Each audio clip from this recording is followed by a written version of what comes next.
The following video may contain foul language, dark humor, voiceovers, and spoilers for the subject matter. No copyright infringement intended. Please support the artist and writers of this comic series and purchase your own copies for the full story.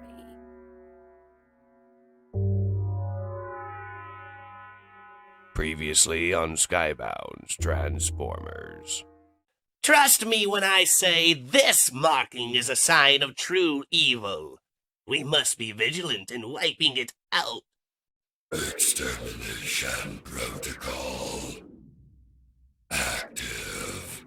I'm sorry, Teletran. We are outnumbered and outgunned. I have no choice! Optimus screams as he blasts Teletran. But Soundwave has informed Starscream he's unleashed Laserbeak to find resources, and they have been located. Just someone has to go get it. Why are you all looking at me? You have the most energon reserve. Dave screams and pleads as Starscream's grip grows tighter and tighter. So squishy, so pathetic.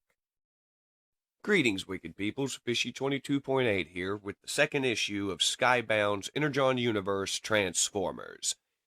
Just look at the happy little Starscream. So happy to be terrorizing Earthlings. Issue 2 opens up with Optimus Prime taking in the beauty of planet Earth, watching all the nature. This world. What beauty. It's unbelievable. A sickening crunch stops Optimus dead in his tracks as he looks down to realize he has just taken the life of an Earthling. On a quick personal note, I don't think it's unbelievable for a deer to get crushed by a giant robot like that, because I live in deer country. They do some stupid shit on the road to get hit by cars. This is very believable. Very, very believable. Watching from the shadows, Spike finally reveals himself to Optimus Prime and reassures him it was an accident. Optimus, now realizing just how fragile this new world is, responds, I had no idea your home is so fragile. Where I am from, everything is metal. The ground does not sway when I walk. I do not leave marks where my feet tread. I believe in this moment Spike realizes this whole situation is as foreign to Optimus as it is to Spike himself. Trying to brighten the mood, Spike then asks about Optimus's name and how cool it sounds. The Prime name was passed down to me from the previous leader of our kind. It signifies my role within the Autobot hierarchy. As much as I wish it were so, I did not come up with the name myself. Optimus proceeds to ask Spike about how he got his name. Spike responds with, Mom always said my hair was spiky when I was a kid. What is a mom? Spike awkwardly tries to explain, but can only come up with, family. Family. That is a concept I know well. This is where we find that Spike's mother has passed away some time ago. Spike then changes the subject to the Ark, sitting there in the mountain. The Autobot leader reminisces about his home world of Cybertron to the little human of Earth. I am from a place called Cybertron. It is beautiful in its own harsh way. For millennia before my spark came into being, there was peace. I heard stories of it all throughout my young years, but only knew a short time of prosperity there, before the war. The wary leader starts recounting the war that consumed his world. Our species was consumed by greed and power. Maybe it was always there, hiding since the birth of Cybertron.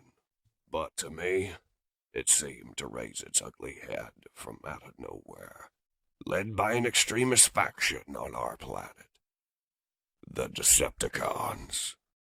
Starscream is one of many, among others.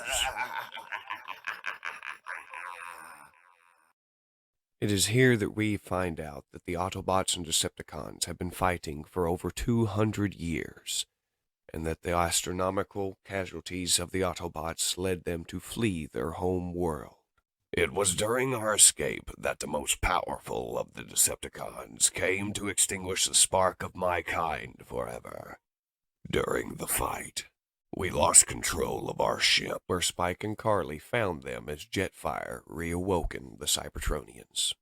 The two sit in silence for a few moments, where Spike expresses his condolences for the loss of Bumblebee, which Optimus can only look at the deer and respond with, family. Hey, great leader, a voice from behind Prime says. Cliff Jumper. The one and only. I am glad to see you up and about, my friend. Crashing into a mountain can't keep this red demon down for long. Ratchet's been filling me in on everything since he fixed... Ah! Optimus, what is that thing? Have no fear, Cliff Jumper. This is Spike. He is a human. They live here on this planet. Spike tries to start off on the right foot and introduces himself to Cliff Jumper. We're not there yet, my man. Yeesh, you're like a turbo rat. Creepy little... How many of you are there? Carly gives Cliff Jumper even more nightmares with giant spiders. Hey, this is all new for me. I'm used to metal and steel. There's too much stuff here. Sometime after Cliff Jumper gets over his small fear of humans, the three Autobots discuss what comes next.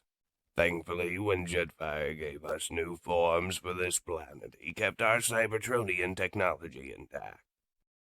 And we get to see Wheeljack being repaired in Optimus's battle station in one of its many uses in the battlefield as a makeshift medical center. And I'm curious to see if Daniel Warren Johnson and the fellow writers who will continue the story after him are going to go with the idea that Optimus Prime basically splits his consciousness between Roller, the battle station, and himself.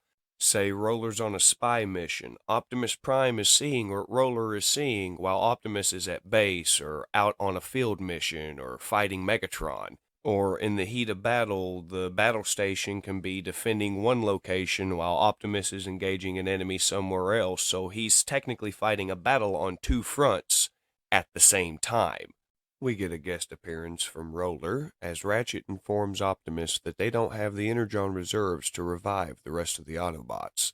Carly assumes it's like food for humans. Correct. It is gathered from natural resources and keeps us alive. But I need a massive amount of it to bring back our brothers and sisters. Ratchet informs Optimus they can run maybe an hour if they pull their Energon reserves. Optimus's immediate response is to open the Matrix. This is where we find it's directly tied to Optimus's life force, and if they lose Prime, they lose everything. So if we're low on Energon, hopefully the Decepticons have the same problem as us? Cliff Jumper hopefully remarks as we cut to the aftermath of Starscream's attack, where the survivors are trying to convince the authorities of the truth, which is quite unbelievable.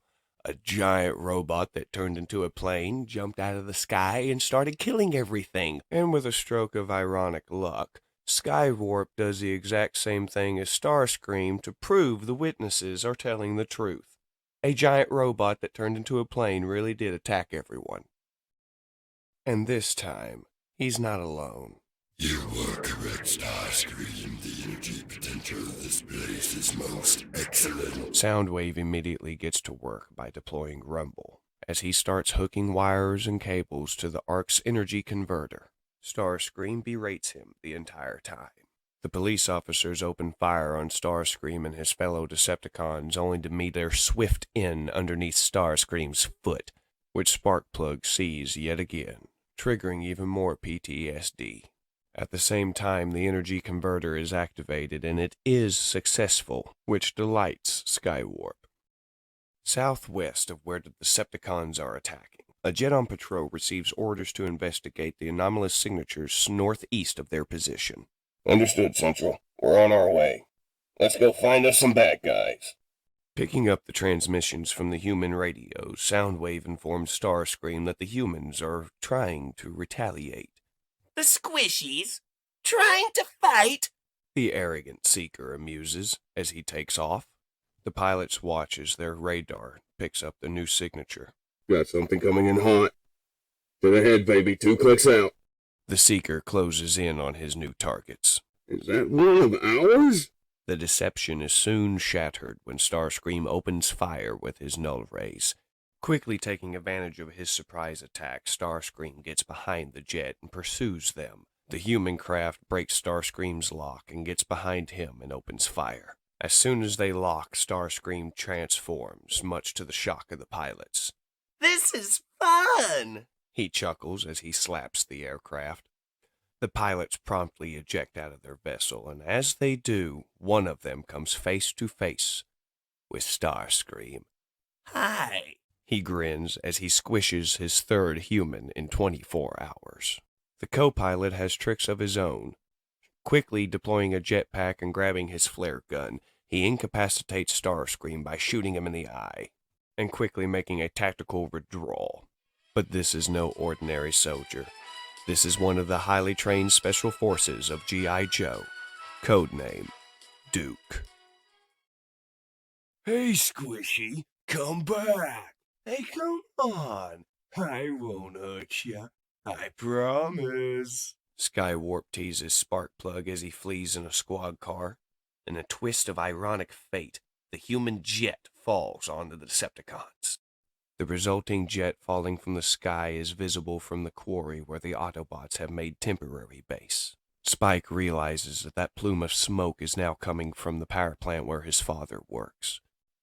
Cliffjumper zooms in with his viewfinder, reporting back with worse news than just a regular old power plant accident.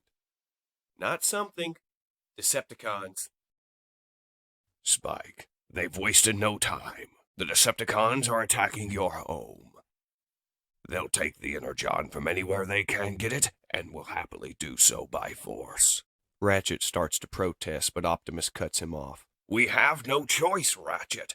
I brought our war to this beautiful place, even if by accident. It is my duty to now defend it. Cliffjumper, I need you to stay here with Ratchet. But you must protect our sleeping brothers. I'm going to need all the help I can get soon enough. Can you do this for me? of course, Optimus. Spike tells Optimus to take him with him, because this is his father, his family.